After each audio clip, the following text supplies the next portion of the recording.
Hey you guys, I just wanted to do a few examples from the Proving Laws of Sines Cosines lesson.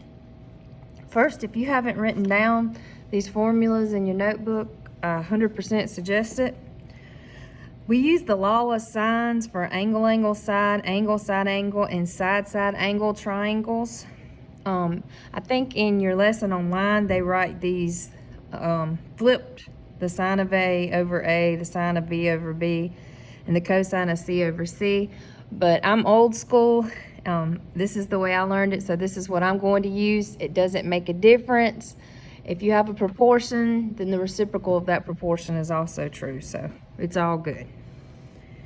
And then we have the law of cosines, and we use that for side angle side and side triangles.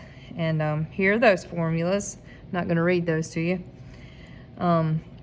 And the reason why we have these laws are because of oblique triangles, and all that means is a triangle that is not a right triangle. It doesn't have a right angle, but we can still use sine and cosine to figure things out. Okay, so let's look at some examples.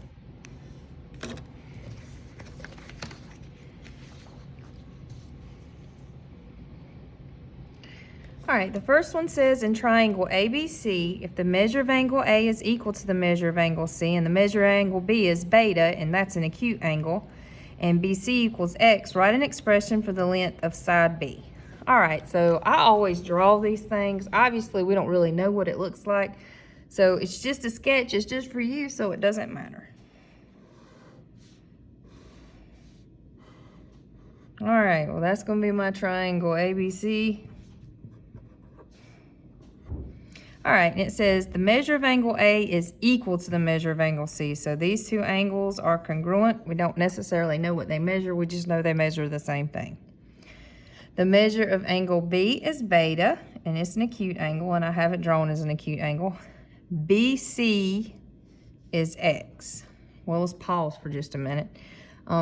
When you have an isosceles triangle, and if these two angles are congruent, then the sides opposite those angles are also congruent. So if BC is X, then AB is also X. And it says write an expression for the length of B. So that's what we're trying to find right here, this. B equals All right, so first let's figure out what kind of situation we have for what information they've given us. So we have a side, an angle, and a side. So for side angle side, we're going to use the law of cosines. And since we're looking for little b, that's what we'll start with. We'll use the formula that says b squared is equal to a squared plus c squared minus 2ac times the cosine. I usually don't write the whole word, but I guess I am today, of b. All right, we don't know this, but the length of side A, which would be across from angle A, is X, so X squared. And the length of C, which would be across from angle C, is also X squared. So minus 2, A is X, C is X, and then that would be the cosine of beta. All right, and we can simplify this. X squared plus X squared is 2X squared. Minus 2 times X is also 2X squared times the cosine of beta. I'm going to clean that up a little bit more. I'm going to pull out that 2X squared, factor it out, and that would leave me 2X squared divided by 2X squared is 1 minus, and then 2X squared times the cosine of beta would just leave the cosine of beta. And then to undo the square, what would we do? We'll take the square root. So we have b is equal to the square root of 2x squared times 1 minus the cosine of beta. Okay, a little crooked, but give you a second.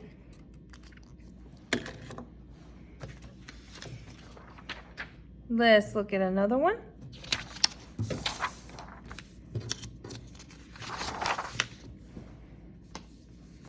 All right, and this one it says in triangle ABC, BC is 12.35, AC is 8.75 and the measure of angle B is 37 degrees. What are the measure of angle A and the measure of angle C to 2 decimal places? So just like we did before, I'm going to draw a random oblique triangle just to get things flowing. Whoops. I'm going to let this be ABC. All right, BC is 12.35.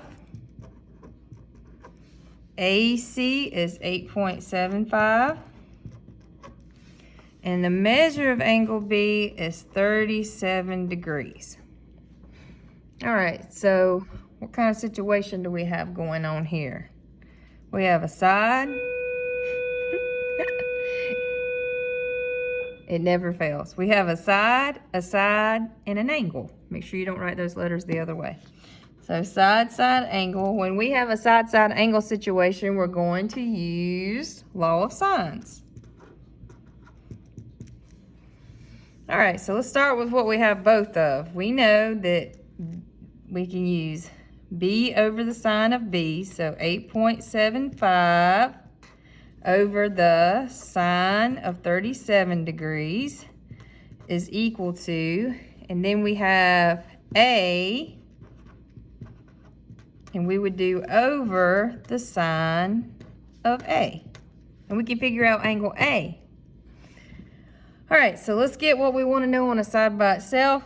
So we could cross multiply here, and we would have 8.75 times the sine of A is equal to 12.35 times the sine of 37 degrees. All right, and then I'm going to divide by 8.75 because it's being multiplied. So now we have the sine of A is equal to 12.35 times the sine of 37 degrees divided by 8.75. Now how are we going to get rid of that sine so we can just figure out A? Sine inverse.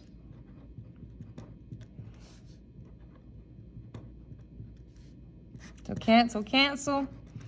So A is equal to the sine inverse of all of that goodness.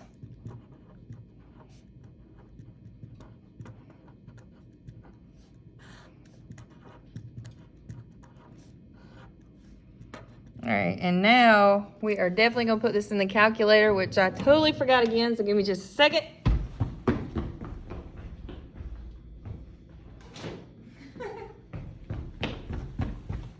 All right, that was my cardio for the day. All right, so can you see? Sine inverse, and I'm crazy about parentheses, so 12.35 sine of 37 divided by 8.75. All right, and we go 2 decimal places, so that would be 58.1. That 4 will look at the 8 and go up 5 degrees. Now, you got that? We got the measure of angle A, we got the measure of angle B. How can we find the measure of angle C? The triangle sum theorem, right? We know they all add up to 180. So I can just do 180 minus 37 minus 58.15. And I'm going to bring that calculator back. 180 minus 37 minus 58.15. And we get 84.85. So I'm going to add the measure of angle in there. The measure of angle C would also be approximately 84.85 degrees. Whoops. Okay. Let's look at another one.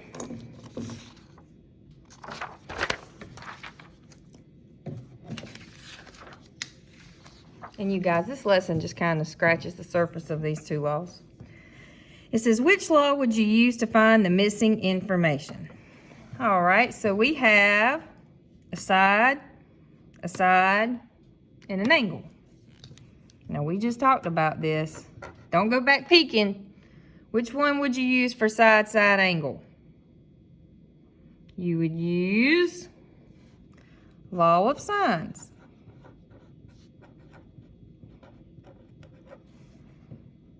All right, let's look at this one. what do we have here? What information are we given? You thinking about it? We have a side, an angle, and a side. So which law do we use for side, angle, side?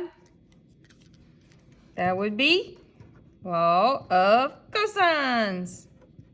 Ding, ding, ding, ding, ding. You won $1 million. Just kidding. All right, one more. And I'll leave you alone. And we have a picture. It says if the measure of angle ABD is 120 degrees. So ABD is 120 degrees. Then the measure of angle ADC, and I have a strange feeling that this is supposed to be C, but I wrote D again. We're gonna have to have a small intermission for corrections. Whoop, whoop, whoop. There we go. My bad, long day. All right, then the measure of angle ADC is, this is what we're trying to figure out. All right, well, we don't have enough information to use this triangle with one of those laws. So let's go back up here. And we have side-side angle. So I could find this angle, and then that would lead me to finding this angle. So I'm gonna call this angle we're looking for theta, since we have so many letters everywhere. So when you have side-side angle, what are we gonna use? Did you say law of sines? That is absolutely correct. All right, so here we go. So we would do 35, which is B, over the sine of angle B, which is 120 degrees, is equal to our little d here, over the sine, and we're gonna put theta. All right, instead of having to write BDA. So let's get that on a side by itself. I'm gonna cross multiply again. So we have 35 times the sine of theta is equal to 30 times the sine of 120 degrees. Then if it's beside, then we divide. That'll cancel. So we have the sine of theta equals 30 times the sine of 120 degrees divided by 35. How do we get rid of sine? Sine inverse. Or inverse sine, as some say. I don't know why I wrote that in parentheses. I guess I was filling the parentheses. So inverse sine of 30 sine 120 degrees divided by 35. And now we will use our handy dandy calculator and put all that in. So second and sine, 30 sine of 120 divided by 35. And I get 47.9. So I'm going to say theta is approximately 48 degrees. Just a side note before we continue, you want to make sure that your calculator is in degrees before you do these. It just crossed my mind. Wanted to just remind you. All right, you guys, so now that I know this angle, I can find this angle. Why? What's the special relationship between BDA and ADC? They make up a what? They're a linear pair. So that means they are 180 degrees. So all we got to do is take 180 degrees, subtract 48 degrees, and we get 132 degrees. And that is it. Have a lovely rest of the day.